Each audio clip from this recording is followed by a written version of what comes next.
Eh bien, salut tout le monde, c'est Nuit et on se retrouve aujourd'hui pour une nouvelle vidéo où on va parler du cannabis et du mélange avec les autres substances psychoactives, quelles qu'elles soient. Parce que je vous avais déjà fait une vidéo sur l'alcool et les mélanges avec les autres substances, je me suis dit que j'allais vous en faire une avec le cannabis, tout simplement. Alors déjà, il faut savoir que le cannabis, c'est un petit peu une catégorie à part. C'est pas un psychédélique, c'est pas un dissociatif, c'est pas un downer. Et c'est assez compréhensible dans le sens où le cannabis, il y a une infinité de variétés différentes. Voilà, au-delà de juste sativa, indica, il y a tellement de variétés, de types et d'effets différents qu'on peut retrouver, qu'on peut dire qu'au final, c'est un petit peu les différences entre les mêmes molécules d'une même famille, comme le LSD, les champignes de CB dans les psychédéliques, la kétamine, le PCP, la mémantine dans les dissociatifs. Et voilà, et après, même le cannabis, il y a aussi d'autres variantes qui sont les cannabis semi-synthétiques, comme le THCP, le HHC, etc. Et les synthétiques complets, comme le JWH018, 5F, AKB48. Faites attention, ne touchez pas à ça, c'est de la grosse merde les synthétiques. Les demi-synthétiques, j'ai jamais testé, je peux pas me prononcer dessus. Mais voilà, c'est quelque chose de très large. C'est une molécule, une plante qui a énormément de possibilités d'utilisation et d'effets distincts en fonction de la variété. Il faut savoir que dans notre cerveau, on a naturellement des récepteurs au cannabis, je pense THC, CBD. Et voilà, et de manière, on va dire de manière ancestrale, le cannabis est utilisé depuis des milliers d'années, un petit peu partout. Et voilà, et je pense que même la résine, ça veut dire même l'extrait, ça veut dire même pas juste les fleurs, c'est quelque chose qui date de il y a très longtemps. Je pense que c'est quelque chose qu'il y avait à l'époque des pyramides. Voilà, les pharaons étaient défoncés. Voilà, probablement. Moi, je me dis, c'est sûr, tu vois, le gars qui le cultive, il fume le truc, mais le pharaon, il veut l'extrait. C'est normal. T'es un pharaon, t'as du prestige, t'as ta petite pyramide, tu vois, et voilà. Et je pense que c'est sympa d'être def dans une pyramide. En plus, un truc intéressant, c'est que dans les pyramides, il y a certaines salles où il y a certaines fréquences qui font qu'on a des ressentis différents. Je pense juste être dans certaines salles des pyramides, ça doit être trippant, mais c'est pas forcément le sujet. Avant de rentrer dans le vif du sujet du cannabis, il faut savoir qu'il y a énormément de cannabis à travers le monde qui contient des produits de coupe. C'est plus fréquent avec le hashish qu'avec la weed, parce que c'est plus sain, vu que c'est une résine, une pâte, un truc qui devient solide. Et les produits de coupe, c'est des trucs particulièrement nocifs. C'est-à-dire on peut tout avoir. On peut avoir des fois la coupe, c'est juste des bouts de plantes, des débris de plantes qui contiennent pas de THC, etc. Mais ça peut être des trucs comme du cirage, ça peut être il y a 10 000 trucs. Des fois, c'est même pas des rumeurs, les trucs comme les shit coupés à la coke ou genre à la PHP ou les trucs comme ça. Du coup, ce qu'il faut savoir, c'est que faut pas comparer le cannabis aux produits de coupe et qu'il y a quand même énormément de gens qui vont fumer des produits de coupe. Je pense que même moi, dans ma vie, la majorité, je pense, du cannabis que j'ai fumé depuis mes 18 ans, la plupart du temps, il y avait un truc, c'était pas du pur cannabis, c'était des trucs coupés. Et les produits de coupe, autant ça vous nique la gorge, les poumons, le corps, etc. Autant bah, du shit coupé à la coke, ça peut être particulièrement chaud. C'est comme microdose de crack all day, voilà. Et il faut aussi savoir que le cannabis de nos jours, le ratio THC-CBD, il est 14 fois plus élevé en THC qu'avant. C'est-à-dire, le THC a monté, c'est-à-dire à l'époque, il n'y avait pas des weed à 25-30% de THC, et le CBD est descendu pour le THC. Et c'est assez problématique parce qu'au final, l'équilibre THC-CBD, le CBD, on va dire, c'est un petit peu l'antidote du THC, comme la L-théanine et l'antidote de la caféine. Enfin, c'est pas vraiment l'antidote, c'est pas vraiment le mot, mais ouais, quand il y a 20 fois plus de CBD que de THC, bah, quasiment, on peut pas avoir de high, ça annule l'effet. Du coup, voilà, c'est possible. Bah, c'est possible justement de jouer sur ça, dans le sens où le CBD il est légal dans pas mal d'endroits du monde, et du coup, bah, imaginez que vous ayez une weed extrêmement forte, trop puissante, qui vous envoie un petit peu trop en parano, en truc trop loin et pas assez de détente, bah, c'est possible de l'équilibrer avec du CBD légal, et voilà. Et du coup, d'avoir un ratio plus intéressant et un effet qui correspond mieux à ce que vous cherchez. Les variétés, il y en a vraiment beaucoup. Il y a une infinité de variétés. Il y a des variétés qui vont vous endormir, il y a des variétés qui vont réveiller, il y en a qui vont jouer sur la créativité. Il y a plein de trucs, etc. Et voilà, dans les pays où c'est légal, Canada, Pays-Bas, tout ça, bah, c'est possible de vraiment partir et de rechercher les strains, les variétés, et de savoir exactement ce qu'on recherche. Voilà. Parce que je sais qu'il y a des variétés. Par exemple, il y a des gens qui, certaines variétés, ils supportent pas. Ça va les envoyer beaucoup trop en parano. Et voilà. Et du coup, c'est important pas forcément de connaître sa variété. Ça veut dire que voilà, c'est possible de prendre un truc qu'il a fait pousser un paysan, etc. Ceci n'est pas une incitation à la consommation de substances illégales ou non, nanana, nanana. Allez, légalisez-moi ça plus vite que ça. Et donc, on peut même aussi moduler les terpènes. Ça veut dire que les terpènes qui vont jouer sur l'effet du cannabis, les terpènes, on peut les retrouver dans plein de choses, que ce soit des aliments, d'autres plantes, etc. Mais on parlera plus tard. Après, il faut aussi savoir que le cannabis, c'est quelque chose qui a un potentiel d'abus, surtout dans une société de consommation, on veut juste consommer, qu'il peut être dangereux, qui peut tout simplement être dangereux, que ce soit sur le plan mental, ça veut dire donner quelque chose comme des psychoses, de la paranoïa, etc. Et voilà, moi j'ai pas forcément la vision de oui, si tu es prédisposé à être schizophrène, genre soit tu l'es pas. Non, pour moi c'est un spectre, genre tout le monde est plus ou moins sensible à avoir un risque de psychose ou voilà, tout simplement.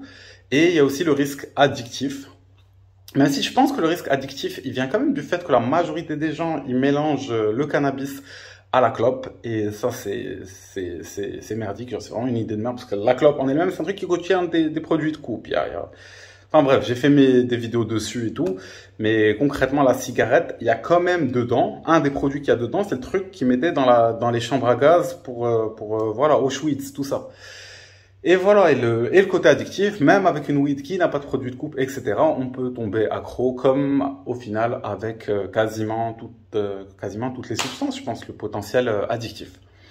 Et du coup, voilà, en termes de substances, je vais parler un petit peu des familles, du coup, psychédéliques, disso, pathogènes, stimulants, opiacés, et voilà, après, même le tabac, et puis je vais même parler d'autres plantes moins connues, ou même tout ce qui est supplément, etc., tout ce qui est un petit peu psychoactif.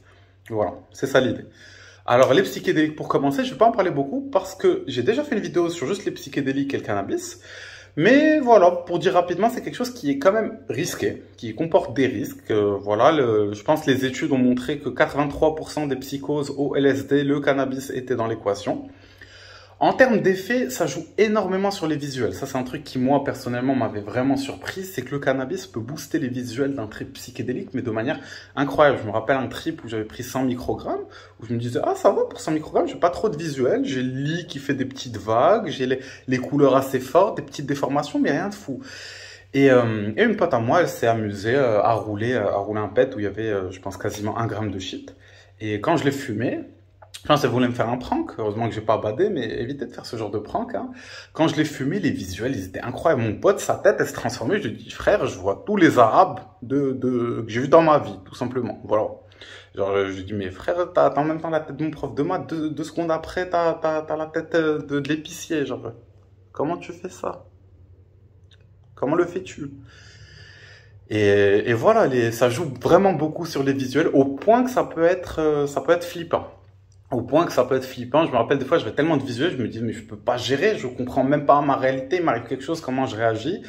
Et ça dépend aussi, le cannabis, du moment où vous allez le consommer pendant un trip. C'est-à-dire pendant la montée, ça c'est clair et net, ne fumez pas de cannabis pendant la montée, c'est vraiment pas une bonne idée, ça va vous déstabiliser dans le trip, ça va rendre des choses trop intenses, le risque de paranoïa il est beaucoup trop élevé, c'est pas une bonne idée pendant la montée. Une fois qu'on est sur le plateau, Je pense que c'est toujours pas vraiment une bonne idée, mais peut-être que quelqu'un qui fume, on va dire, assez fréquemment, ou si la dose de psychédélique, elle est plutôt légère, voilà, le léger, ça, voilà, ça dépend d'une personne à l'autre. Qu'est-ce que ça veut dire léger? Il y a certaines personnes pour qui 50 microgrammes, c'est fort, et il y en a d'autres pour qui 100 microgrammes, c'est trop peu. Voilà, ça dépend des gens. Après, quand on est plutôt vers la descente, c'est à ce moment-là que le cannabis, il peut passer. Il va faire, je sais pas, je dirais LSD H+7. Quand ça y est, on rentre dans, ça commence, l'effet il commence à descendre et on le ressent. Le cannabis, à ce moment-là, il peut permettre de faire remonter un petit peu l'effet, de donner sa propre touche, etc. Mais ça peut toujours être trop intense et envoyer dans quelque chose qui est badant, etc. Et l'intensité, elle est folle. L'intensité, elle est incroyable. C'est-à-dire, je sais pas, si vous roulez vos joints habituellement, vous mettez un bout de 0,2 grammes de shit, bah franchement, si vous êtes tripé, mettre le quart de ça, ça va clairement vous envoyer très très loin. Du coup, voilà, par exemple, il y a un pote à moi qui a pas très peu l'habitude du cannabis, vous le connaissez, Bizarre le Mesquin, la légende. Et ce gars-là, vu qu'il fume pas du tout le cannabis, il le prend en oral et du coup assez rarement dans sa vie. Et je me rappelle un trip qu'on avait fait au LSD, on n'était même pas très perché, ça devait être 60 microgrammes, vers H+5, H+6. Je leur ai dit, ah, je vous fais, j'ai oublié ce que j'ai dit. Je pense que c'était pas une omelette. Je pense que j'ai mélangé des yaourts et je sais pas quoi. Voilà. C'était pas très bon. C'était pas très bon. Mais je pense que c'est surtout le shit, il était pas fou et probablement un peu coupé. Parce que moi, le goût du cannabis, quand il est clean et tout, je le trouve incroyable. Mais j'ai déjà essayé de cuisiner un truc avec des produits de coupe. T'es là, tu dis, miam. Genre, vraiment, t'as l'impression d'être une voiture. Genre, diesel ou essence, tu vois. Mais bon. Et quand ça a monté, vu que nous tous, on avait fumé tout le voyage, on avait une grosse tolérance et tout, ça a bien monté, ça nous a éclaté, on arrivait quand même à gérer. Mais lui, vraiment, il a eu du mal. Genre, moi, je suis allé le voir, je lui ai dit, ouais, ça va comment? Il avait l'air de pas trop parler. Il disait, il y a une bille qui tombe sur ma tête. Si elle va à droite, tout va bien. Si elle va à gauche, je vois des squelettes et des os. Et j'ai l'impression que la bille, genre, tu vois, une sorte de flipper, tu vois, le petit jeu flipper qu'on jouait quand on était jeune sur Windows, quand il n'y avait pas de connexion. Bah lui, il voyait ça avec des squelettes et tout, et voilà. Après, c'était un bad qu'il a géré, mais bon, c'est quand même un bad pas vraiment facile. Et puis c'est possible de faire remonter un trip avec du cannabis. C'est-à-dire dans les jours ou même parfois les semaines pour un gros trip qui suivent un trip, c'est possible qu'une dose de cannabis fasse remonter l'effet psychédélique. Moi, je me rappelle, ça me surprenait beaucoup quand j'avais découvert les psychédéliques à 18-19 ans. C'est-à-dire que par exemple, 2 jours après, j'allais fumer un joint et d'un seul coup, j'allais être posé dans un contexte dans lequel j'étais pas forcément pré-tripé. Je vois les gens autour de moi, les couleurs, le contraste, c'est pas le contraste, le relief, voilà. Le relief qui est exagéré, les couleurs qui sont boostées, tout a l'air d'avoir une intensité folle, etc. Et voilà, je me rappelle même une fois, j'avais fait un trip qui était pas très fort, je pense de 50-75 microgrammes, qui était pas très très fort. Et 3-4 jours après, j'étais avec un ami à moi et on avait bouffé du Toshi. On avait fait du lait au shit, voilà. Du lait au shit, petite recette. Et je pense qu'il en avait mis énormément. Genre vraiment, il en avait mis énormément. Et quand c'est monté, j'avais eu plus de visuels et plus d'effets psychédéliques que le trip de LSD en lui-même que j'avais vécu. Genre au-delà de juste l'effet de t'es complètement défoncé au cannabis, l'effet qui, je l'aurais pas trouvé dans le cannabis s'il n'y avait pas une remontée psychédélique, la remontée était plus forte que le trip que j'avais vécu. Et du coup, voilà, je pense que ce genre de truc, en même temps, ça peut être intéressant, en même temps, faut y faire attention. Voilà. Du coup, c'est un peu ça sur le psychédélique. Je vous ai laissé la vidéo où il y a un petit peu tout, où j'en parle bien plus en profondeur. Les dissociatifs. Du coup, les dissociatifs, c'est la famille de la kétamine. Et moi, j'avais découvert ça assez jeune. Je pense le DXM, dextrométhorphane, qui est un sirop pour la toux, qui était vendu sans ordonnance, qui est un dissociatif, voilà, qui est... Je ne sais pas de quoi on peut le rapprocher, parce qu'il joue aussi sur la sérotonine, il joue aussi sur les récepteurs sigma, vite fait. Je ne saurais pas trop de quoi le rapprocher. Peut-être il ressemblerait à la MXE, vu qu'on parle de sérotonine, des récepteurs NMDA, le glutamate, qui est les disso classiques, voilà. Et je me rappelle que, déjà, ce qui m'avait surpris, à ce moment-là, je n'avais même pas beaucoup fumé de pète dans ma vie, hein. J'avais dû fumer 3-4 fois du cannabis. Et du coup, quand j'avais fumé sous DXM, déjà, ce qui m'avait... vu que c'est un antitussif, et je pense que tous les dissociatifs sont des antitussifs, qui fait que le réflexe de la toux n'est plus là et c'est aussi des anesthésiants, les dissos, du coup tu sens moins et tout. Et moi qui à l'époque avait pas l'habitude de fumer, qui fumait juste un peu et toussait comme un fou, bah là je pouvais fumer sans avoir mal à la gorge, ce qui fait qu'après tu fumes beaucoup. Et je me rappelle que contrairement au DXM tout seul, qui a quand même un état de lâcher et tout, un petit côté ivresse avant de plonger dans un truc plus dissociatif, plus what the fuck, ça donnait vraiment un état un peu dreamy, un état de rêve et tout. Je me rappelle, moi, je regardais dehors, ça boostait aussi les visuels, et j'avais vraiment l'impression d'être sur une sorte de temple, de moine Shaolin et tout. Je sais pas vraiment comment l'expliquer, mais il y a une potentialisation avec les dissos qui est puissante, qui est vraiment puissante. C'est-à-dire, je me rappelle une fois où j'avais pris 100 mg de MXP et voilà. Et je me rappelle, j'avais lu un guide, je pense que c'était sur Psychonautes, d'un gars qui s'appelait Stylo Plume, sur comment atteindre le plateau 3 du DXM. Et je me suis dit, bah, la MXP, elle a un petit peu les mêmes caractéristiques du DXM, il y a des points communs. La dose ressemble à une dose du plateau 3 de DXM. Et voilà, j'ai un petit peu lu ce qu'il avait fait pour le guide et tout. Et je me rappelle que quand c'est monté, l'effet n'était pas si fort que ça, mais quand j'ai fumé pas mal de cannabis, ça a commencé à être hyper intense. J'avais l'impression que, genre, il y avait un peu du vent tout tourné autour de moi et tout. Et j'ai fermé les yeux et j'étais parti hyper profondément. J'avais l'impression de partir dans un nid où je retrouvais genre ma famille et tout, qu'il y avait une sorte de reconnexion et que je me laissais comme disparaître dans quelque chose de hyper profond, hyper intime. Et comme si à un moment, genre, j'avais disparu, je sais pas, dissolution de l'ego, rôle. Parce que le K-Hall, bah, c'est le hall de la kétamine. Voilà, j'ai l'impression qu'un peu les psychédéliques, on est plus dans quelque chose qui est la mort de l'ego qui est possible d'être atteint, ou en tout cas la plupart du temps, une dissolution de l'ego plus ou moins intense. La mort de l'ego, pour moi, c'est quelque chose qui arrive une fois dans sa vie, tout simplement. C'est ma vision et je pense qu'elle est réelle. Et, alors qu'avec les dissos, c'est plus des halls qui, au final, je pense, le fond est un peu le même, la forme est limite à l'opposé. Voilà. J'aime bien quand je parle à quelqu'un qui a testé et les psychédéliques et puis qui teste les dissos, il dit j'ai l'impression que c'est la même chose, mais en même temps c'est complètement l'opposé. Je sais pas trop comment l'expliquer. Mais oui, le cannabis, il avait vraiment intensifié la chose. Je pense que la potentialisation, elle est très forte. On peut la comparer à la potentialisation que le cannabis a sur les psychédéliques. Et voilà. Et une fois, j'avais pris, je pense, que c'était de la DCK, si je ne me trompe. Et la déchlorokétamine, cette déchlorokétamine, quand l'effet était monté, etc., à un moment, je voulais du cannabis, mais je voulais pas du tout rouler, etc. Et du coup, j'ai pris l'huile de shit, bien concentrée, beaucoup. Et j'ai commencé à mettre de l'huile de shit comme ça, sur tout le corps. Et même si l'effet est pas très fort, il y a quand même des trucs qui rentrent, par la peau.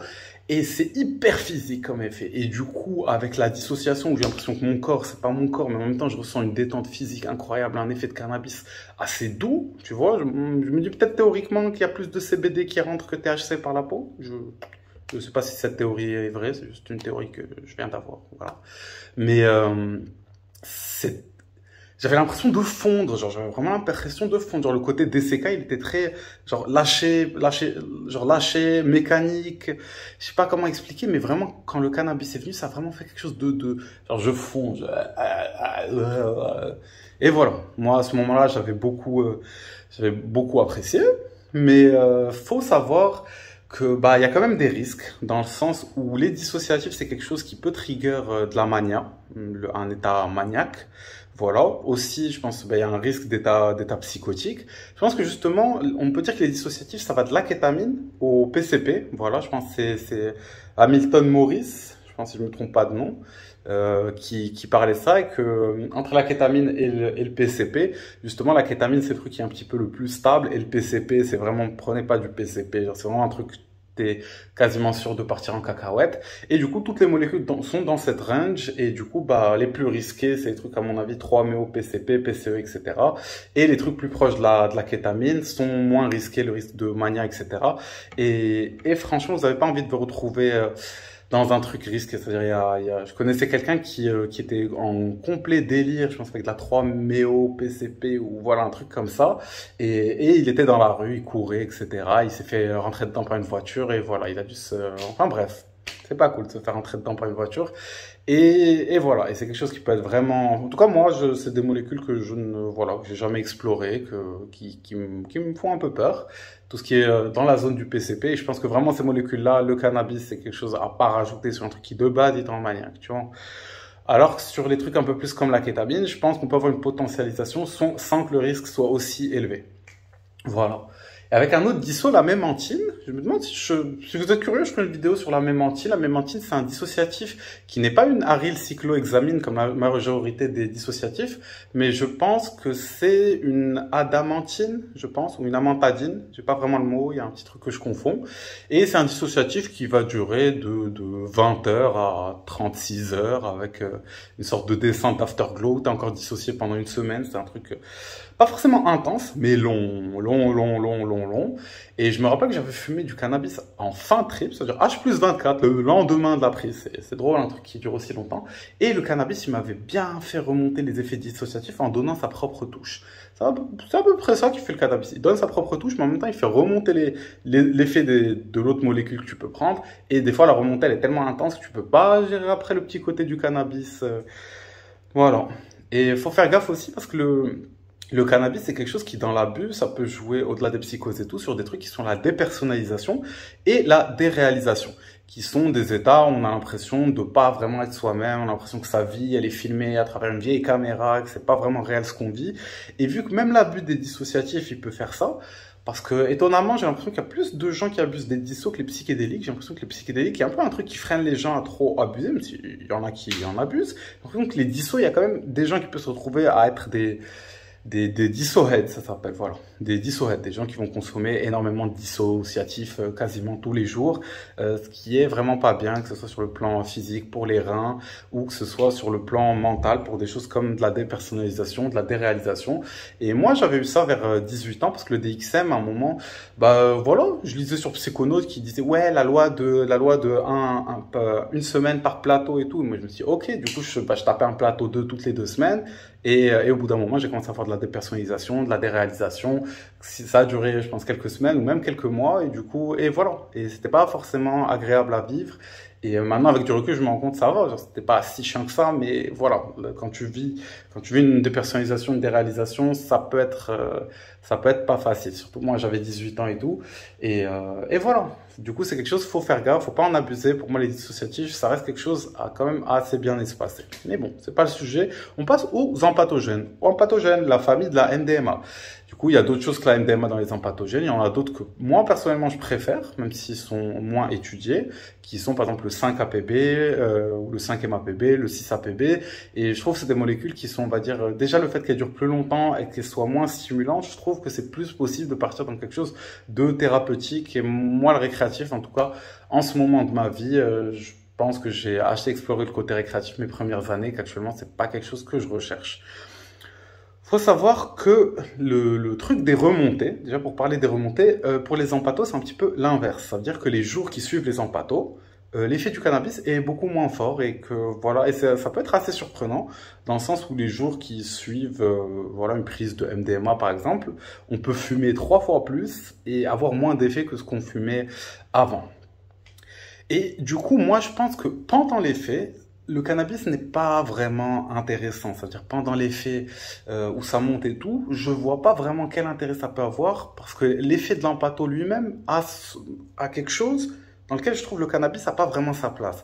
Ça veut dire encore une dose très légère. C'est-à-dire en mode, par exemple, quelqu'un qui est habitué à fumer, qui fumerait 2-3 tafs, juste pour, on va dire, le côté au final addictif, pour pas avoir du manque, ou peut-être juste une toute petite dose pour avoir ce petit côté détente. Il y a aussi un petit côté anti-nauséeux dans le cannabis. Des fois, les empathogènes, ils peuvent faire monter la nausée et tout. Et voilà. Après, il y a aussi, pour moi, sur la peau, parce que sur la peau, ça défonce pas vraiment, très peu, genre beaucoup moins qu'en oral ou en fumant, et ça peut permettre d'avoir une détente physique ou une détente musculaire qui peut être intéressante pour aller dans cet état de relaxation dans lequel après on pourrait par exemple partir dans quelque chose de thérapeutique, etc. Faut pas sous-estimer le potentiel thérapeutique des empathogènes. La MDMA a quand même aidé les vétérans de guerre qui avaient PTSD, et franchement moi les empathos, le côté thérapeutique, j'adore. C'est juste qu'il vient pas un petit peu naturellement comme les psychédéliques qui vont te forcer à voir les trucs. C'est un petit peu toi qui dois y aller. Et du coup, c'est pas forcément intuitif. Je comprends qu'il y a beaucoup de personnes qui se disent que les empathogènes, il n'y a rien de thérapeutique dedans. C'est juste une histoire d'usage, de set and setting, de X-Factor. Voilà. Et sinon, dans un Nexus Flip, du coup, le Nexus Flip, pour ceux qui connaissent pas, c'est du 2CB qui est pris à la fin de l'Ampato, enfin 2CB, 2CC, 2CB Fly, bref, il y en a plein, qui est pris à la fin de la MDMA, 6APB, blablabla, et qui va rallonger l'effet, annuler la descente et donner une touche psychédélique, etc. Et ça, c'est tellement incroyable que les gens, genre, quand je leur dis, ils me croient pas que vraiment enfin voilà, il n'y a pas d'études, il y a plein d'anecdotes sur Internet de gens qui ont vécu ça, voilà, et, moi y compris. Et quand on prend du 2CB vers la fin d'un Ampato, bref, j'ai déjà des vidéos sur Nexus Flip pour les curieux, ça permet d'annuler un petit peu la descente et de prolonger l'effet sous une autre forme. Et je pense que dans un Nexus Flip, ça peut être intéressant de fumer vers la fin, parce qu'on reste vers quelque chose qui n'est pas si psychédélique que ça, dans le sens où 2CB, en tout cas sur les doses plutôt légères, on n'est pas sur quelque chose de très psychédélique, et les Ampatos, bah voilà, fumer sous Ampato, je pense pas que ça fasse bader quelqu'un. Bien sûr qu'il y a cette chance, mais comparé au psychédélique ou au disso, je trouve les Ampatos, fumer avec, c'est juste pas intéressant, en tout cas, quand l'effet est vraiment là. Et du coup, dans un Nexus Flip, vu qu'on rentre dans quelque chose d'un peu psychédélique, vers la fin du Nexus Flip, quand on veut faire remonter, oui, comme ce que je disais pour les psychédéliques, je pense que le cannabis peut potentiellement avoir sa place à ce moment-là, voilà, à prendre avec un grain de sel. Et sinon, dans un Ali Flip, pour ceux qui me connaissent, voilà, le Ali Flip, mon petit bijou, je pense que le cannabis n'a pas vraiment sa place, ou vraiment en fin de truc. Parce que sinon, on peut se retrouver dans quelque chose de trop intense, on est déjà dans un mélange de 3 molécules, d'un truc avec lequel il faut faire attention, voilà. Après, les empatogènes, la descente, ça peut être intéressant pour, on va dire, smoothen the descente, mais ça peut être à double tranchant. Ça veut dire qu'il y a des gens qui, de base, ils peuvent avoir des mauvaises réactions au cannabis si, en plus, ils se tapent la descente de la NDMA, qui des fois peut être lourde, hein. En vrai, tant qu'on reste sur des dosages légers, et moi encore, je vous ai dit, je préfère le 5 APB, 6 APB, parce qu'il y a moins de descente, blablabla, je me répète, pardonnez-moi, s'il vous plaît. Quelqu'un qui a une mauvaise réaction au cannabis, qui en plus avec la descente de MDMA, c'est possible de vraiment mal réagir. Mais il y a quand même beaucoup de gens qui vont utiliser le cannabis pour justement rendre la descente plus douce, etc. Et voilà, moi je pense que c'est quelque chose qui est vraiment, qui a son intérêt de justement baisser, on va dire, rendre plus douce la descente, plus mettre un autre effet, etc. Ça donne, et surtout ça devient trippant. Ça devient trippant. C'est-à-dire, moi, j'ai un cousin qui fume quasiment jamais. Et voilà, il était à un festival aux Pays-Bas et tout. Et tous ses potes ont commencé à lui faire une pression sociale pour qu'il fume du cannabis. Tu dois changer d'amis, mon cher cousin. Et du coup, ils lui ont dit, t'es à Amsterdam, frère, tiens, cave. Il parle vraiment comme ça. Et ils lui ont dit, vas-y, on fume du cannabis. Et lui, il était en fin de Taz, MDMA, et quand il a fumé, il m'a dit, mais c'est devenu hyper trippant. Moi, je pensais que j'allais juste fumer un peu pour aller dormir, mais je me suis retrouvé dans mon lit à tripper, à voir des visuels, etc. Et voilà. Ça peut potentiellement être intéressant dans ce tout. Imaginons quelqu'un qui n'a jamais testé de psychédélique, qui en a peut-être un peu peur, mais qui aurait testé quelques fois l'MDMA. Peut-être fumer un peu de MDMA vers la fin pourrait donner une idée de ce que ça pourrait être un état psychédélique. Je pense qu'on en est quand même loin, mais un petit truc. Voilà. Du coup, là, on a fait le tour de, en tout cas, les 3 familles de molécules sur lesquelles moi je m'intéresse, qui sont psychédéliques, dissous, empatho, qui pour moi ont un potentiel thérapeutique et d'éveil et qui doivent être utilisés à bon escient avec le bon setting, etc. Là, on va passer à des molécules que j'aime pas, que j'ai testé mais que j'aime pas. Les stimulants, du coup, tout ce qui est speed, coke, meth, etc. Faut faire un gros attention à psychose.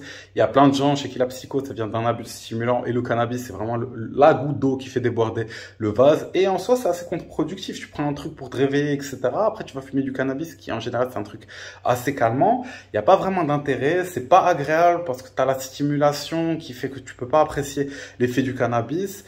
Et qu'il y a pas mal de... Enfin voilà, il y a même des... Je pense que c'est pas des études, mais c'est des trucs Bref, le café et le cannabis tout seul, c'est pas vraiment une bonne idée. Et pour l'avoir testé moi-même, ouais, genre les fois où je buvais du café et je fumais du cannabis après, j'étais pas bien. J'étais pas bien honnêtement. Et voilà, après pour avoir recherché, c'est oui, la caféine, stimulant, montée d'anxiété, etc. Ouais, c'est pas une bonne idée. Encore le thé, ça passe, parce qu'il y a de la L-théanine dedans, etc.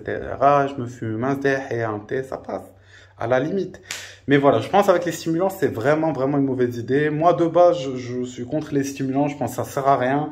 Et voilà, et qu'il y a des gosses, les pauvres, ils sont diagnostiqués avec ADHD, alors que bah, de nos jours, tout le monde a ADHD. Avec le ADHD, c'est quoi? C'est manque de focus, etc. Quand tout le monde passe la journée à scroller comme ça, comment vous voulez qu'on ait un bon focus, etc. Enfin bref, genre, moi je pense que même les gens qui prennent de la Ritaline pour ça, je pense que c'est un peu de la merde, voilà. Je donne mon avis tout simplement. Et je pense que j'ai pas grand-chose à dire. Pour moi, c'est pas une bonne idée, que ce soit pendant l'effet, ça sert à rien. Pendant la descente, des fois, bah, tu vas juste, bah, t'es là, t'as une descente de speed, t'es un peu dans le mal, t'as encore les dents qui serrent, t'es pas bien, t'arrives pas à manger, truc. Le cannabis, il va pas du tout te donner l'effet que tu recherches, qui est l'effet habituel du cannabis. Voilà, c'est un peu ça mon idée. J'aime pas les stimulants, je pense que c'est clair. Les opiacés et les benzodiazépines, voilà, qui sont les donneurs. Moi, j'étais accro aux opiacés pendant une période, tramadol et tout. J'avais même testé l'héroïne, j'avais codéine, tout ça. Et voilà, et les benzodiazépines, à un moment, je pense, oui, ça a aussi été quelque chose duquel que j'ai consommé et que j'ai même eu une relation addictive pas forte, comme les opiacés aux benzodiazépines. Et je pense que le cannabis, dans ce cas-là, peut être intéressant. Pourquoi? Parce que si vous prenez des opiacés ou des benzos, vous voulez probablement arrêter ou vous devriez vouloir probablement arrêter parce que c'est des belles merdes. Honnêtement, de très très belles merdes que Big Pharma donne aux gens pour que justement ils soient accros et ça guérit pas parce que de toutes les façons. Un patient guéri, un client de moins. C'est pas une bonne idée. Mais vu que le cannabis, il peut booster l'effet, que ce soit l'effet opiacé ou l'effet des benzodiazépines, il peut augmenter le feeling de sédation sans forcément être dangereux parce qu'il va pas non plus slow le cœur, etc. Alors que les donneurs entre eux, c'est-à-dire opiacé, benzo mélangé, danger, opiacé, alcool, benzo, alcool, bref, tout ça entre eux, il y a des dangers. Et vu que ça booste, bah, ce qui peut être intéressant, c'est du cannabis, et je pense plutôt même du cannabis oral pour que la sédation elle soit plus prononcée et que l'effet ait une durée qui correspond un peu mieux aux effets des opiacés benzo qui sont sur plusieurs heures et pas juste un joint qui dure 1 heure ou 2. Bah, imaginons quelqu'un qui a une addiction où il prendrait par exemple une bouteille de fond tous les, je sais pas, 200 mg de codéine par jour. Bah, si il veut commencer à réduire, je pense qu'une réduction progressive est toujours mieux qu'une réduction d'un coup, honnêtement. Surtout pour les benzos, là où ça peut être danger de mort. Bah, à la place de prendre 200 mg, il pourrait prendre juste 150 mg ou même 100 mg s'il est un peu pressé en guillemets, et prendre avec une dose de cannabis oral qui va booster l'effet sédatif, qui va donner elle-même un petit peu son côté plaisir récréatif, qui va faire qu'il va avoir l'impression d'avoir à peu près le même niveau de ce qu'il recherche en termes de défonce, de ce que tu veux, appelle ça comme tu veux, mais avec une dose d'opiacé moindre et avec le cannabis Le cannabis a un côté addictif, mais le cannabis n'a pas vraiment d'addiction physique comme les opiacés, les benzos qui ont une addiction très très lourde. Et voilà, et je pense que ça peut être intéressant. Et quelque chose qui est vraiment drôle, bah, c'est que dans les hôpitaux psychiatriques ou les centres de désintox, ils font l'inverse. Quelqu'un, il va partir avec une addiction au cannabis, et ça peut être compréhensif. J'ai connu des gens qui fumaient et mangeaient 5 grammes de cannabis par jour. T'as un moment où, oui, il faut arrêter, etc. Et voilà, autant je suis contre tout ce qui est psychiatrie, etc. Autant je pense que doit y avoir des certain settings dans lesquels on peut aider à arrêter, voilà. Après, je pense des fois le mieux c'est juste se barrer dans une campagne ou dans un truc à l'autre bout du monde et pas avoir accès à quelque chose, voilà. Ou sinon, je pense en Tunisie, il y a pas longtemps, je pense que tu pouvais faire de la tôle pour un joint. Peut-être pour arrêter le cannabis, faut aller en Tunisie, voilà. Chaque joint, tu risques la tôle, risque truc. Enfin bref. Mais je pense qu'il faut faire attention si vous êtes dans l'effet des withdrawals, ça veut dire l'effet de manque. Imaginons que vous avez fait un arrêt cold turkey, d'Inde froide, arrêt d'un coup. Les withdrawals, ils peuvent être durs à gérer et des fois le cannabis, surtout en excès, peut les rendre plus intenses et dérangeantes. Moi, en tout cas, de mon côté, quand j'avais arrêté le kratom, parce que j'étais accro au tramadol, et du coup, après, quand j'ai arrêté le tramadol, j'avais fait 1 semaine sans rien, c'était un peu trop intense pour moi, et je veux que le kratom permettait d'arrêter d'autres opiacés plus intenses, etc. Et du coup, j'avais switch au kratom, voilà. Du c'était pas vraiment une réduction progressive, c'était une... Enfin voilà, et le kratom, j'étais quand même un petit peu stop d'un coup. Je faisais des petits arrêts, des petits trucs, des petits arrêts, des petits trucs, mais à un moment, j'ai stop d'un coup.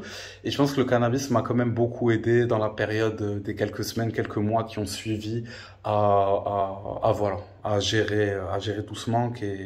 Et voilà. Voilà, je pense que c'est quelque chose qui m'avait aidé, mais je pense que si c'était à refaire, je serais quand même parti sur un truc en mode un petit peu méthode chinoise, où tu as une réduction progressive chaque jour, où, imaginons, on reprend l'exemple de 200 mg de codéine, bah voilà, genre juste en lui-même, tu peux faire le lendemain 180 mg, le 2 jours après 150 mg, etc. Tu vois, tu réduis progressif, et je pense que justement, le cannabis peut permettre dans cette réduction progressive de réduire un peu plus vite, vu qu'on a le cannabis pour compenser, et justement ne pas trop sentir, avoir un autre effet et tout, en faisant gaffe. Encore une fois, ce n'est pas une incitation, c'est juste une idée, tout simplement. Et voilà, le cannabis, il a aussi des bienfaits.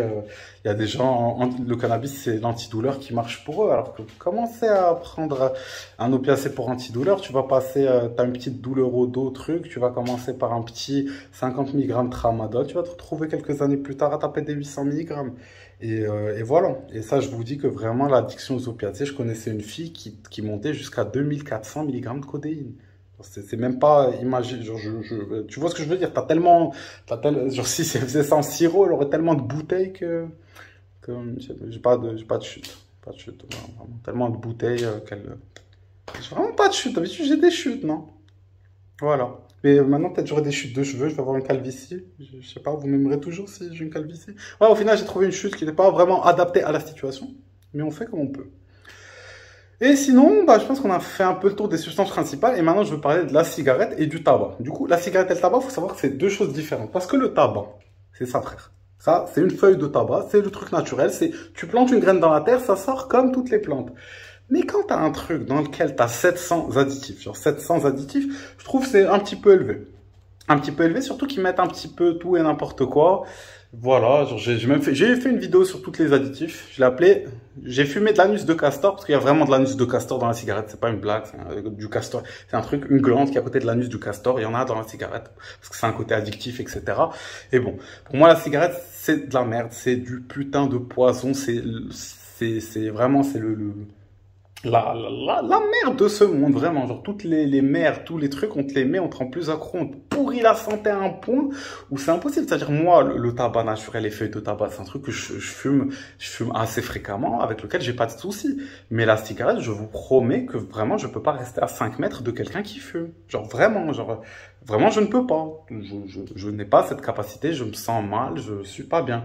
Alors que le tabac en lui-même, c'est possible de le frotter sur la peau, c'est possible de le mettre là, ici, là, genre en mode, voilà, c'est possible de plein de trucs avec. Et on dit toujours, ouais, l'addiction à la nicotine. C'est pas une addiction à la nicotine, frère. La nicotine n'a pas un côté addictif si développé que ça. La nicotine, en elle-même, c'est-à-dire quand on met des rats dans une cage avec de la nicotine, ils font pas comme la coke qui repart chercher leur dose de coke. La nicotine, elle a pas une addiction si folle que ça. Mais les produits de coupe qu'il y a dans la cigarette, mamma mia, c'est de la grosse merde, vraiment. Surtout qu'il y a, genre en France, il y a des sites en mode, il y a des sites qui vendent des trucs de tabac naturel pour 10 euros, t'as 100 grammes. C'est beaucoup moins cher, ces trucs. Le truc est clean, en fait. Voilà. Après, évidemment, ce n'est pas une incitation à fumer du tabac, blablabla, nanana, je suis des bites, bref, vous connaissez les bails. Et, qu'est-ce que je disais? Et ouais, après le tabac en lui-même, c'est une plante qui, pour moi, a beaucoup d'intérêt. A beaucoup d'intérêt, elle est utilisée depuis très longtemps, par exemple en Amérique latine, de manière cérémoniale. Et eux, ils vont même pas aspirer la fumée du tabac dans les poumons, comme je pense que tout le monde fait, etc. Et j'ai déjà essayé de fumer comme ça, bah, il y a assez, quand on garde dans la bouche, il y a assez de fumée. Il y a assez de fumée. Et justement, bah... Le tabac, par exemple, en Inde, ils utilisent un mélange de cannabis et de tabac, justement pas du mélange de cannabis et de tabac, pour justement couper l'appétit et couper la libido. Et couper l'appétit, ça peut être intéressant dans un monde où l'obésité est plus un problème que la sous-alimentation. Et baisser la libido, ça peut être intéressant dans un monde où la grande majeure partie de la population consomme du porno d'une manière assez fréquente qu'on peut considérer addiction. Voilà, planète de branleurs. Et sinon... À part le tabac, parce que là on est sur le cannabis, c'est une plante, le tabac c'est une plante, on a l'impression que c'est les seuls trucs qui se fument. Il y a d'autres trucs qui se fument.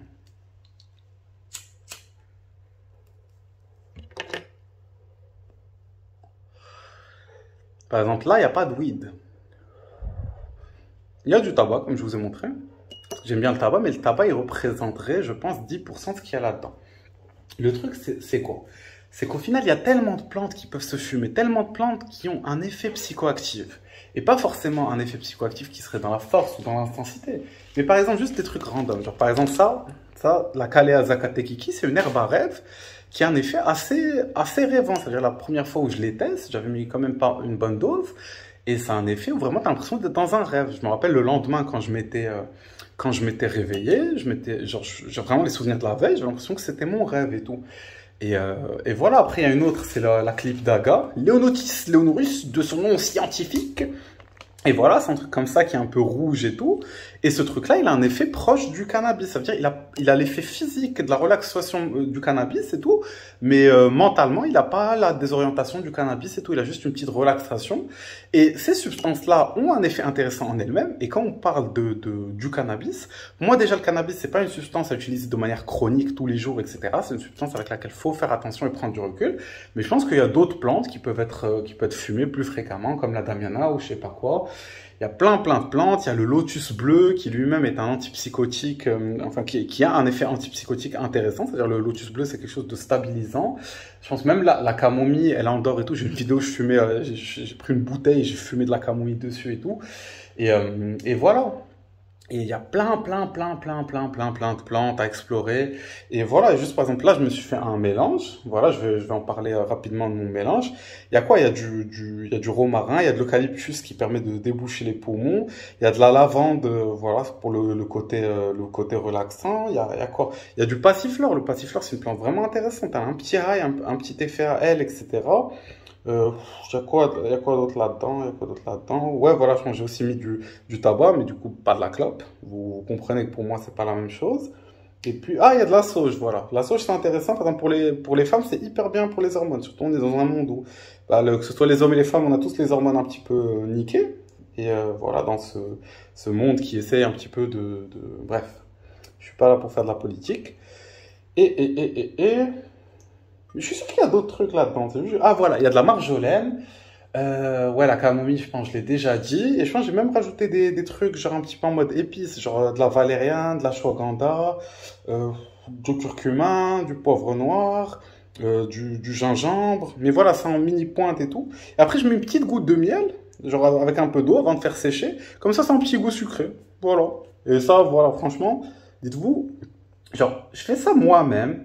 Et ça me coûte quasiment rien comparé à la clope. T'es là, tu vas payer 10 euros genre 10 euros pour t'empoisonner. Genre, t'as ton budget poison. Genre vraiment budget poison. La plupart des gens, ils tournent à quoi? Ils tournent à clope, alcool, shit. Genre, et le shit est souvent coupé. L'alcool, en plus du concept que l'alcool, c'est un poison. Genre le goût, le truc, il a l'odeur du blanco. Quand t'as jamais testé l'alcool, la première fois que tu sens l'alcool ou tu goûtes l'alcool, t'as un peu le goût du blanco. Et faites pas genre vous connaissez pas le goût du blanco. On a tous eu le petit blanco comme ça quand on était au primaire. Et voilà, on goûte. Si vous n'avez pas goûté de blanco, vous avez raté votre vie. Et je vous incite fortement à goûter du blanco. Non, c'est une blague. C'est juste, je peux pas inciter à consommer des substances. Voilà, je ne veux pas, je m'en fous, frère. Genre, les gens font ce qu'ils veulent, voilà. Et le blanco, non, bah non, on ne bouffez pas de blanco, c'est con, mais je pense qu'il y a quand même beaucoup de vous qui ont mangé du blanco. Ou peut-être je suis un gosse spécial, je sais pas. Je me rappelle quand on était gosse, des fois on léchait la colle, je sais pas. On fait des trucs cons quand on est gosse. On fait des... Enfin, cons. De base, peut-être c'est juste on se fait chier, on est à l'école. Hein. Moi, de base, je voulais pas aller à l'école. Hein. Je sais pas pour vous, moi, je voulais pas aller à l'école. J'aimais pas l'école. Et bon, bah, je pense que là, on a un petit peu fait le tour de tout ça. Et que oui, bah, comme je disais, ces plantes-là, ça peut revenir à vraiment des trucs qui coûtent que dalle, qui sont relativement sains. Je vous invite évidemment aux plantes que j'ai parlé de rechercher sur chaque truc. Du coup, j'avais oublié de parler des suppléments et des trucs de bouffe. Du coup, dans les suppléments, il y a pas mal de trucs qui sont intéressants. Par exemple, il y a une étude qui, en plus, je pense, elle a été faite par des Français, la prégnénolone, qui est un des précurseurs de la progestérone. Voilà, c'était des trucs hormonaux. Le prégnénolone, voilà, c'est un supplément, entre autres, qui peut jouer sur la testostérone, etc. C'est, on va dire, l'antidote de la psychose du cannabis. Et moi, pour l'avoir testé, genre même sans partir dans psychose totale, ça y est, HP et tout ça. Non, juste par exemple quelqu'un qui va voir un bad de cannabis, hein, souvent bah, c'est des bads un peu paranoïaques, etc. Genre, on va dire un peu de ce qui est psychotique et tout. La prénénolone, quand elle monte, elle va un petit peu bloquer cet effet. Et pour l'avoir testé plusieurs fois, c'est vraiment quelque chose d'efficace. Ça veut dire, par exemple, une dose de cannabis que je sais qu'elle peut être un petit peu déstabilisante et dure à gérer, prendre peut-être, je sais pas, 50, 100 mg de prénénolone avant, ça peut permettre d'équilibrer voilà, l'effet de stabiliser un peu le truc. Et ça peut être sympa pour les gens qui réagissent mal au cannabis et qui disent non, moi je peux pas fumer, ça me rend parano, tout ça, tout ça. Quoi d'autre? Il y a dans les suppléments, il y a le maca. Du coup, le maca, c'est une plante, voilà. En plus, j'ai l'impression que c'est un truc un peu solide. Enfin bref, c'est un truc qui joue entre autres sur la libido, sur pas mal de trucs, sur l'histamine et tout, et qui permet de réguler les récepteurs du cannabis. Et ce qui fait que le problème du cannabis, des gens qui vont avoir des mauvaises réactions, etc., c'est la surstimulation des récepteurs, le fait de stimuler chroniquement les récepteurs avec des doses de plus en plus élevées. Et du coup, le maca permet d'équilibrer ça et de faire un petit peu l'inverse. Je ne me rappelle pas du truc exactement, mais je pense naturellement, ça monte un petit peu les cannabinoïdes dans le corps et du coup, la tolérance un petit peu naturelle à ça. Et du coup, voilà, ça permet genre, une supplémentation au maca. Voilà, le maca permettrait du coup de moins, on va dire, avoir, on va dire, l'effet de l'abus du cannabis. Et du coup, ça peut être sympa. Le cannabis, ça reste quand même quelque chose duquel il ne faut pas abuser chroniquement tous les jours et tout. Je ne le répéterai pas assez. C'est quelque chose qui est plus dangereux que ce qu'on pense, ou moins dangereux que ce qu'on pense. Ça dépend de ce que vous pensez en vrai. Et voilà. Et le maca, c'est quelque chose qui peut aider. C'est-à-dire, si vous êtes dans une consommation de cannabis qui est quand même plus que très occasionnelle, je pense qu'une supplémentation au maca peut aider. Ce qui est bien, c'est que le maca, une fois qu'il va monter les trucs, même si tu reprends pas de maca, le truc, ça y est, tu l'as monté. C'est un truc, on va dire, qui reste. Voilà. Je vous invite aussi à chercher, etc. Faire vos propres recherches, tout ça. Et puis, dans les suppléments, il y a plein d'autres trucs. Par exemple, ce qui va jouer sur le GABA, la valériane, la ashwagandha, la L-théanine, le bacopa, bah, c'est des trucs qui peuvent permettre un petit peu d'avoir plus de relaxation et du coup de moins avoir du mal, on va dire, avec les effets anxiogènes du cannabis. Voilà. Du coup, ça fait beaucoup de choses sur lesquelles on peut jouer. Ça fait vraiment beaucoup de choses sur lesquelles on peut jouer. Et puis, dans la modulation des terpènes, dans la playlist que je vais vous laisser, voilà, j'en parle. Mais il y a plein de substances qui ont des terpènes et du coup qui peuvent moduler le cannabis d'une manière ou l'autre. Si vous voulez chercher, c'est très facile. Vous tapez terpène cannabis sur Google, vous voyez chaque terpène ce qu'il fait, le linalol, le lalala, le lalala.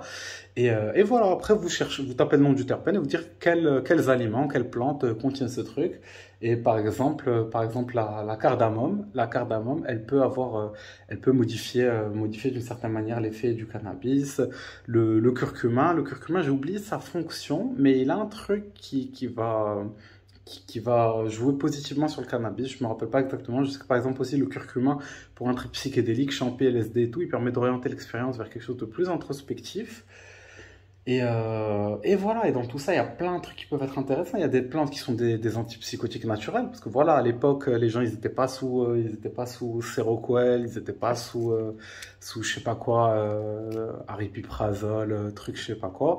Genre, les médecines traditionnelles un petit peu dans toute la planète, qui ont été perdues dans certains endroits, arrivaient à gérer les gens qui avaient des états de type psychotique et tout. Voilà, chose que le cannabis trigger, et je connais pas mal de gens qui, bah, c'est un abus de cannabis qui, on va dire, les a un petit peu fait partir en couille. Et, et du coup, voilà, il y a plein de trucs intéressants. Par exemple, le ginkgo biloba, qui est un antipsychotique, naturel, le réglisse. Il y a plein de trucs. Je ferai une vidéo sur les suppléments, surtout si vous êtes curieux. Et puis dans l'alimentation, il y a plein de trucs. Du coup, vous devez savoir que la mangue contient des terpènes qui vont booster l'effet du cannabis. Voilà, et lui donner un côté un peu plus, je pense, euphorique. Je pense que la mangue, c'est vraiment un truc génial à, je pense, bouffer peut-être une demi-heure, une heure avant de fumer du cannabis ou de le manger, je dirais à peu près en même temps qu'une dose de cannabis oral. J'ai déjà fait une vidéo sur le cannabis oral pour expliquer que je pense que le cannabis oral est plus intéressant que le cannabis fumé. Déjà, quand on fume du cannabis, ça fait monter les œstrogènes, c'est pas intéressant, surtout pour un mec, mais même pour les meufs. Il y a déjà trop de trucs qui font monter l'œstrogène. Et le cannabis par voie orale, il joue sur les, je pense, les NGF, c'est-à-dire quelque chose qui va jouer dans la création des neurones, etc. Et du coup, bah oui, ça peut vraiment avoir quelque chose de positif, sans oublier que ça peut aussi avoir quelque chose de négatif. Et dans des trucs archi évidents, le poivre noir. Le poivre noir, c'est, je pense, c'est les terpènes qu'il contient, va faire qu'il va énormément baisser la paranoïa du cannabis. Et du coup, un truc qui peut marcher un petit peu dans l'urgence, entre guillemets, vous avez une paranoïa au cannabis ingérable, vous savez pas trop quoi faire, etc. Un peu de poivre noir sous la langue, et ça y est, après vous prenez le porro et vous dites ça y est, c'est pas grave. C'est pas grave, ayez le poivre.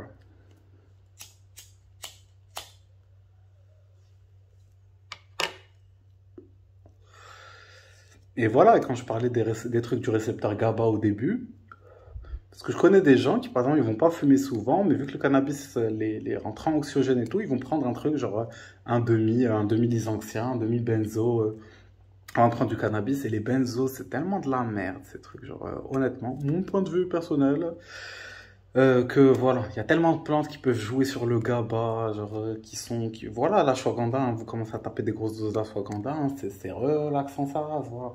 Après, évidemment, toutes ces plantes, suppléments et même aliments dont j'ai parlé ont aussi leur effet secondaire et positif. Et voilà, plutôt que juste d'écouter ma vidéo et d'aller dire oui, il me faut ça, renseignez-vous, cherchez, faites des recherches. Vous êtes là toute votre vie à consommer différentes substances d'une manière un petit peu sans comprendre pourquoi, comment, et à un moment, il faut s'en sortir de tout ça. Voilà. Bisous. Et les amis, du coup, je vous laisse une vidéo sur mon mélange de plantes. Je vous laisse ma vidéo sur l'alcool, sur genre les mélanges avec l'alcool. Et je vous laisse une playlist où je parle du cannabis, un petit peu tout sur le cannabis, ça veut dire les terpènes, etc.